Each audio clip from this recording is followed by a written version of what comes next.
इस जीवन में दो ही चीजें निश्चित हैं। There are only two things that are certain, death यानी कि मृत्यु, और दूसरा है टैक्स। इस जहां से उस जहां तक जहां भी जाओगे, हर मोड़ पर हर जगह मुझे ही पाओगे, यानी कि टैक्स। मैडम, सपना था विश्व गुरु बनने का, बन गए हम टैक्स गुरु। और इतना टैक्स जो भारत की आबादी सरकार के खजाने में डालती है, उसके बदले सरकार जनता को देती क्या है, ये बहुत बड़ा सवाल है।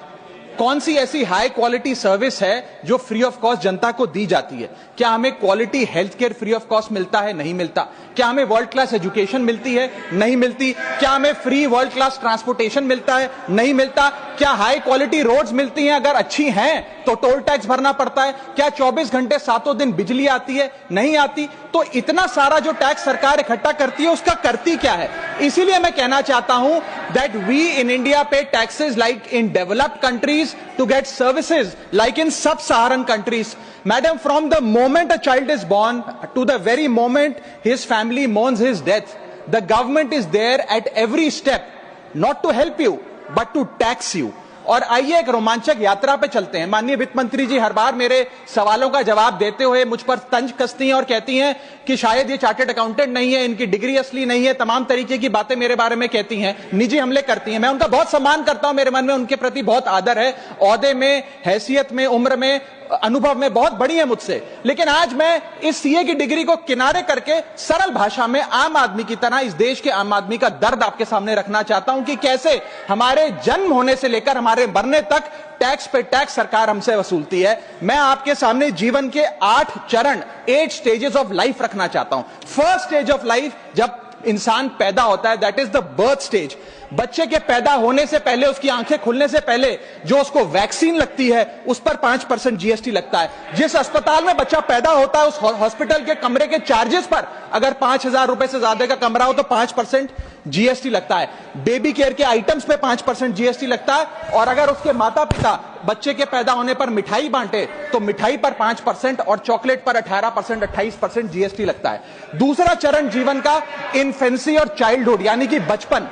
बचपन में बेबी फूड जो खरीदा जाता है उस पर 12 से 18% जीएसटी, डाइपर जो खरीदा जाता है उस पर 12% जीएसटी, बेबी स्ट्रोलर पे 5 से 12% जीएसटी, और जो खिलौने बच्चे को दिए जाते हैं उन खिलौनों पर भी 12% जीएसटी लिया जाता है। जब मुंडन होता है बच्चे का, पहला हेयर कट जिसे कहते हैं, उस हेयर कट की सर्विसेज पर भी 18% जीएसटी, और पहली बर्थडे पार्टी पर जो फोटोग्राफी होती है, फोटो खिंचवाई जाती है, उस फोटोग्राफी सर्विसेज पर भी 18% जीएसटी। यहां तक कि नामकरण की बर्थडे पार्टी जो की जाती है उस पर भी केटरिंग सर्विसेज से लेकर खान पर 18% जीएसटी सरकार वसूलती है। अब बच्चा स्कूल जाना शुरू करता है तो स्कूल जाने पर यूनिफॉर्म से लेकर जूतों, स्कूल बैग, लंच बॉक्स, सब पर जीएसटी लगता है। 12% जीएसटी नोटबुक पर लगता है, 18% जीएसटी स्टेशनरी आइटम पर लगता है। और उसके बाद अगर कोई एक्स्ट्रा करिकुलर एक्टिविटी बच्चे को करनी हो, कोई म्यूजिक क्लास करनी हो या फिर कोई स्पोर्ट्स कोचिंग की क्लास वो ले ले, उस पर भी 18% जीएसटी देना पड़ता है। प्राइवेट ट्यूशन ले तो उस पर भी जीएसटी, और पहली साइकिल जो बच्चा खरीदता है उस पर भी 12% जीएसटी देना पड़ता है।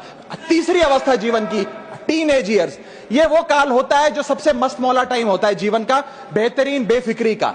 इसमें बच्चा, यंग जवान लड़का लड़की अपना पहला स्मार्टफोन खरीदते हैं। उस स्मार्टफोन पर जीएसटी लगता है, अगर महंगा हो, विदेशी हो तो इंपोर्ट ड्यूटी भी लगती है। फिर वो अपना फोन रिचार्ज कराता है, उस पर जीएसटी लगते हैं। ब्रॉडबैंड इंटरनेट का कनेक्शन लेता है, उस पर जीएसटी लगता है। नेटफ्लिक्स, स्पॉटिफाई या वीडियो गेम की सब्सक्रिप्शन लेता है, उस पर भी जीएसटी देना पड़ता है। और अगर अपने दोस्तों के साथ पिक्चर देखने बाहर जाए तो पिक्चर की टिकट पर जीएसटी, एंटरटेनमेंट टैक्स और पॉपकॉर्न पर भी जीएसटी अब लगने लग गया है। तो तमाम तरीके के सॉल्टेड कैरेमल पॉपकॉर्न पर भी सरकार आपसे जीएसटी वसूलती है।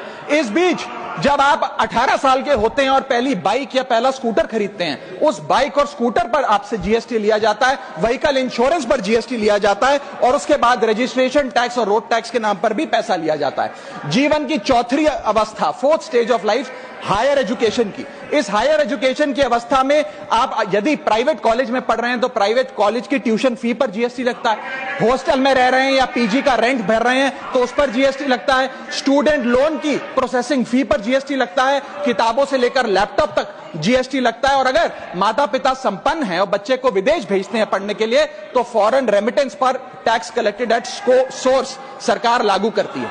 अब आते हैं पांचवी अवस्था पे, जब वो अपना करियर शुरू करता है। ये वो एज है जिसे मैं golden age of direct taxes कहूंगा। अब ये डायरेक्ट टैक्स के जंजाल में आदमी फंस जाता है इस उम्र में, जब उसकी पहली नौकरी लगती है। तो नौकरी में आमदनी अनुसार उसके स्लैब रेट के हिसाब से उस पर टीडीएस पहले काटा जाता है, मानो जेब काटी जा रही हो, और फिर इनकम टैक्स वसूला जाता है। जब पहली बार उसको पगार मिलती है, वेतन मिलता है, वो माता पिता या दोस्तों को बाहर खाने पे ले जाता है, पिक्चर दिखाने ले जाता है, उस खाने के बिल पर भी सरकार जीएसटी वसूलती है। और जैसे जैसे उसकी सैलरी बढ़ती है वैसे वैसे स्लैब अनुसार उससे इनकम टैक्स वसूला जाता है। इसके बाद आज वर्क फ्रॉम होम का कल्चर चल रहा है, तो वर्क फ्रॉम होम में इंटरनेट बिल्स हो, ब्रीफकेस हो, लैपटॉप हो, इन सारी चीजों की खरीद पर सरकार जीएसटी लेती है। और अगर आप ये पैसा निवेश करें, इस निवेश करने पर आप कोई भी फाइनेंशियल इंस्ट्रूमेंट खरीदें तो सिक्योरिटी ट्रांजैक्शन टैक्स के नाम पर, मैडम मेरा समय जा रहा है, कोई फाइनेंशियल इंस्ट्रूमेंट खरीदे तो फाइनेंशियल इंस्ट्रूमेंट की खरीद पर सिक्योरिटी ट्रांजैक्शन टैक्स, उसकी ब्रोकरेज पर जीएसटी और फाइनेंशियल एडवाइजरी पर जीएसटी, और जब आप ये फाइनेंशियल इंस्ट्रूमेंट बेचते हैं तो उसके मुनाफे पर सरकार आपसे कैपिटल गेन टैक्स वसूलती है। यहां तक कि हेल्थ इंश्योरेंस और लाइफ इंश्योरेंस प्रीमियम्स पर भी सरकार आपसे जीएसटी लेती है। इसी सरकार के मंत्री माननीय गडकरी जी भी सरकार से यही गुजारिश कर रहे हैं कि इंश्योरेंस प्रीमियम पे कम से कम जीएसटी हटा दिया जाए। इसके बाद इंसान अपने जीवन की छठी अवस्था में आता है, यानी कि मिडिल एज। इसमें उसकी आमदनी भी पीक पर होती है और उसका टैक्सेशन भी पीक पर होता है। अप्रेजल होता है, प्रमोशन होता है, बोनस मिलता है, और हाई टैक्स स्लैब के चलते वो अपनी कमाई का एक अधिकांश हिस्सा इनकम टैक्स में सरकार को जमा कराता है।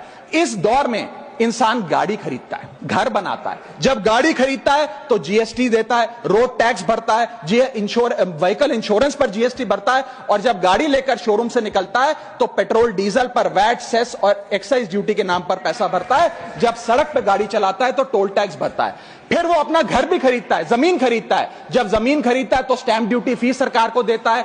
जब कंस्ट्रक्शन मटेरियल खरीदता है घर बनाने के लिए तो कंस्ट्रक्शन मटेरियल पे, चाहे वो सीमेंट हो, मार्बल हो, स्टील हो, उस पर जीएसटी देता है। उसके बाद जब कंस्ट्रक्शन सर्विसेज लेता है किसी बिल्डर से, ठेकेदार से, कॉन्ट्रैक्टर से, तो उस कंस्ट्रक्शन सेवाओं पर भी जीएसटी सरकार आपसे वसूलती है। और जब घर बन जाए तो एनुअल प्रॉपर्टी टैक्स और हाउस टैक्स के नाम पे आपसे पैसा लिया जाता है। और जब आपको पैसे की आवश्यकता पड़े और आप ये घर बेच दें तो कैपिटल गेन्स पर भी सरकार आपसे उस मुनाफे पे टैक्स वसूलती है। और इस बीच शादी तो रह ही गई, फिर इंसान शादी करता है, इस बीच तो बैंक्वेट हॉल बुक करता है, उस बैंक्वेट हॉल की बुकिंग पे टैक्स भरता है। शामियाना, खाना, केटरिंग सर्विसेज लेता है, उस पर जीएसटी भरता है। ज्वेलरी खरीदता है, उस पर जीएसटी भरता है। कपड़ा, शेरवानी सिलवाता है, कुर्ता पजामा, सूट पैंट, उस पर जीएसटी भरता है। यहां तक कि वेडिंग इन्विटेशन से लेकर, ब्राइडल मेकअप से लेकर, हनीमून के ट्रैवल तक हर चीज पर सरकार आपसे जीएसटी वसूलती है। सातवीं अवस्था सरकार जीवन की, वो है रिटायरमेंट। इस फेज में इंसान चाहता है आरामदायक जीवन जिया जाए, जो जीवन में कमाया उस कमाई के सहारे उसकी इंटरेस्ट पर, पेंशन पर जिया जाए। लेकिन इस अवस्था में भी सरकार पेंशन और इंटरेस्ट इनकम पे आपसे टैक्स लेती है। बूढ़ा हो जाता है, दवाई इलाज की जरूरत पड़ती है तो हेल्थ केयर बिल पर, दवाइयों पर आपसे जीएसटी लिया जाता है। लाइफ इंश्योरेंस और हेल्थ इंश्योरेंस प्रीमियम पर तो जीएसटी लेती है। और इस दौर में वो अपनी वसीयत लिखता है, फैमिली विल। उस फैमिली विल पर जो लीगल फीस देता है, उस लीगल फीस पर भी उसे जीएसटी देना पड़ता है और स्टैंप ड्यूटी देनी पड़ती है। और आठवीं जीवन की अवस्था, यानी कि जीवन की समाप्ति, जब उसका स्वर्गवास हो जाता है, उसके जीवन का अंत हो जाता है, यहां भी सरकारें उसका साथ नहीं छोड़ती। यहां पर भी सरकारें उस पर टैक्स लगाती हैं।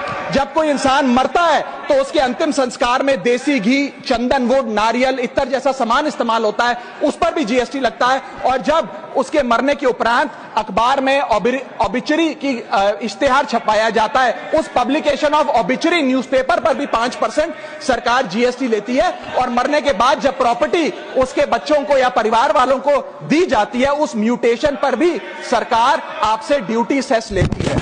यह है life cycle of taxation model. लेकिन मैडम, सबसे जरूरी बात यह है कि इतना टैक्स देने के बाद सरकारें हमें देती क्या है? मैं जानता हूं कि टैक्स सरकार के लिए जरूरी है, इस सरकार के लिए नहीं, जितनी सरकारें इस देश में रही सबने टैक्स लगाकर जनता से पैसा लिया। टैक्सेस वास्तव में जरूरी हैं, लेकिन सवाल यह है कि क्या ये टैक्सेस हमारी इकोनॉमी को बढ़ा रहे हैं या हमारी इकोनॉमी को खा रहे हैं? क्या इससे हमारी जिंदगी बेहतर हो रही है या हमारी जिंदगी बदतर हो रही है? इतने टैक्स लगाने की वजह से आज हमारी आमदनी घट रही है, इस वजह से खपत गिर रही है, कंजम्पशन गिर रही है, डिमांड नहीं बढ़ रही है और प्रोडक्शन गिर रही है। इस वजह से पूरा इकोनॉमिक साइकिल जो हमारा इकोनॉमी का चक्का है वो धीमा हो गया है। मैडम, इस देश में, बस समाप्त कर रहा हूं, इस देश में मैं मेरी पार्टी के टाइम से आप ले लीजिएगा, मेरी पार्टी के टाइम से ले लीजिएगा। मैडम, इस देश में 80 करोड़ जनता 5 किलो फ्री राशन के सहारे जी रही है। आपको जान के अचंभा होगा, इस 80 करोड़ जनता से भी ये सारा जीएसटी लिया जाता है, दिन प्रतिदिन लिया जाता है, जो आज मैंने पढ़ के सुनाया। सिर्फ अमीर नहीं,